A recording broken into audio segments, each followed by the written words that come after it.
Hi everyone, I'm Doug Jensen with Ekimetrics, and I'm really happy to be at this video interview with Billy. Hi guys, I'm Billy Bohan Chinique. I'm the Vice President of Marketing and Digital Innovation for Virgin Voyages. So let's start with your role. So what does it mean to do both marketing and digital innovation at your company? So I think for Virgin Voyages, one of the things that's been really important as we've kind of gone through the transition of integrating AI into our tech stack is that we moved the innovation hub out of the technology org and put it in the hands of the people who are driving the ideas and kind of experience for our brand. And what that's allowed us to do is kind of release ourselves from some of the holdups that you might get in a PI cycle or having enough story points to get innovation done, and really gone to what is this going to unlock for our company. And I think it's really changed the perception of who is in charge of coming up with what's new or what's next for our brand. And we've seen a real, I think, a tectonic shift in the way that not only is our company responding to some of those changes, but also where the ideas are coming from, which is really great. That's great. Let's talk about the brand. So the brand was born in 2018 and your first ship launched right around the pandemic. And so you've had a few 6 years to have this brand be built. So I'm sure there's a lot of consumers still trying to figure out what the brand stands for. So what do you think are the biggest misconceptions that people have about Virgin Voyages?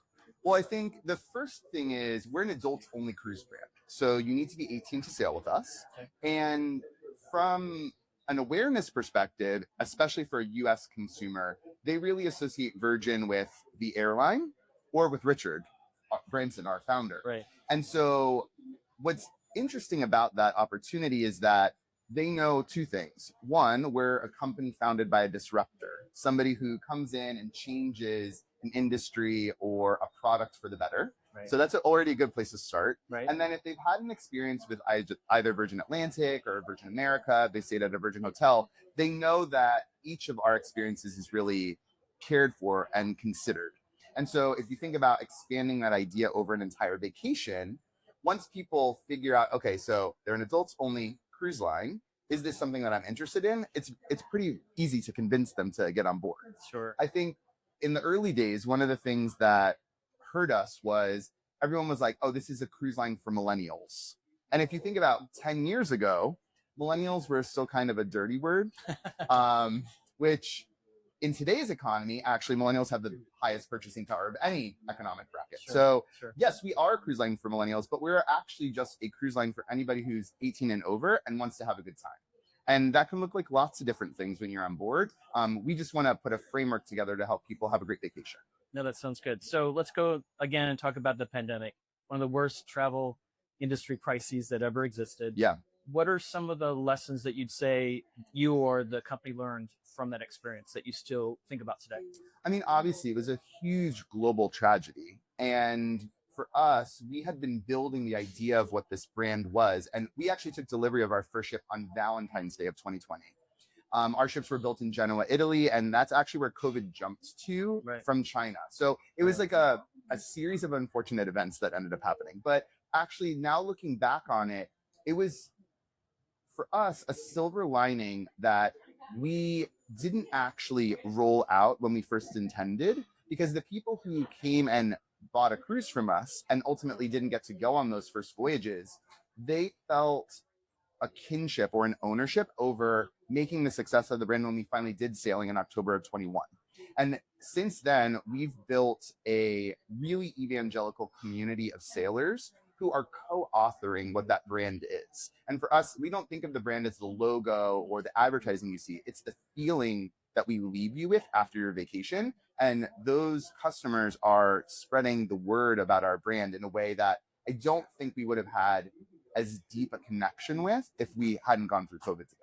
So that makes sense when you think about your avid customers, and you can also find creators who are like that as well. Oh, so absolutely. I know you're really big into creators. You had 1,000 creators in an activation that you did with your brand. Talk about that idea of creator marketing versus traditional advertising. Why brands today should lean into that more. Yeah, I mean, I think for travel in general, you have seen over the last few years with the rise of TikTok and people having the opportunity to take the camera that's in their pocket and tell a story about their trip, people want to see a human or another person like them in that experience. And that kind of advocacy for a travel experience speaks so much more closely to what they would actually experience versus like a glossy photo shoot or a video that, you know, I spend a lot of time and energy creating. And so we took that idea of kind of that word of mouth advertising, and then with the rise of creators being an incredible opportunity for most brands, we said, what if we took creators who are spending a lot of time and energy on how they're presenting on the internet, and we brought them on board? And so we started very small and built that creator community over the course of the last 3 years. And then just this past April, we did a creator voyage where we chartered ourselves the ship for 3 nights, and we brought over 1,000 creators on board and essentially made an event just for them. As we've worked with them over the years, we found one of the pieces of feedback we get from them is that their jobs are actually very isolating. Yeah. Most creators are traveling with 1 or 2 other people, or sometimes by themselves, and are essentially just them and their tripod and their camera. Yeah. So giving them an opportunity to come together in a space of like-minded individuals. And one of the things that was important for us on that activation is it wasn't about your follower count. Right. This was about accessing new and really interesting storytellers and really just prioritizing them having a great time with us on board. And the content followed. Got it. So community, word of mouth, advocacy, arguably are really hard things to measure, especially for a marketer. A measurement guy myself, I think about the ways to actually measure those. But as a marketing leader, how do you think about that tension? If your CFO is asking, like, what's the return on investment of putting 1,000 creators on a ship, or how do you actually measure community? Like, how do you think about that tension? The dreaded CFO question. It's so funny. My boss and I were just talking about this earlier today. And it's often at big global events like Cannes Lion where inevitably somebody says, how do you develop a better relationship with your CFO? And he and I are of the same mind, right? Like, ultimately, the job of the CFO is to save the company money, make sure the financial profile is great. What are the profits? But often as a marketer, that's a noose around your neck. And I think what we've tried to do in our relationship with our AP and finance teams is bring them along for the creative journey and show them the intrinsic value versus just trying to prove it to them on a spreadsheet. Yeah. And I think that has really made an impact. I would say as a brand, we're also really known for our crew experience on board. If you come on board a Virgin Voyage, the reason you come back and sail with us again is the crew. And having the people who are responsible for the money in the company understand what it takes to have the right culture on board, understand why we spend a lot of time and energy thinking about the events and the activations. They're now advocates for that experience. And interestingly enough, for the creator voyage, we had 0 pushback. It was an idea that I had percolating for over 2 years. And I think at the time it took a little bit of convincing, but when it was actually time and we found the right partner to do it with, they were ready because they know how much value creators have brought to us as a brand, and having this as an amplification opportunity was like no questions asked. Oh, I love that. So let's finish with our lightning round. I've got 3 different questions for you. Let me start with, what's one brand outside of travel that you admire and why? Okay, so I'll give you 2. One brand that I'm obsessed with on social is Wendy's, because it is such a unique and disruptive voice in a community of people that you don't really think of them being this like sassy, like answer only brand, but they're incredible on social. Yeah. And then I think the other one for me that I always go back to as world builders is Ralph Lauren. I think the resurgence of people being interested in the world that Ralph has created and all of the different access points that that brand has created for people. It's a masterclass in making your brand accessible and loved, and something that people feel stable in investing in. Love that. You're known as an AI evangelist. So what's one AI tool that you recommend people use?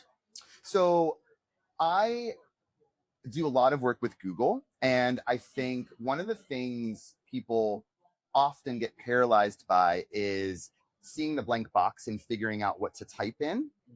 The number one thing I would tell you to do is stop typing, start talking.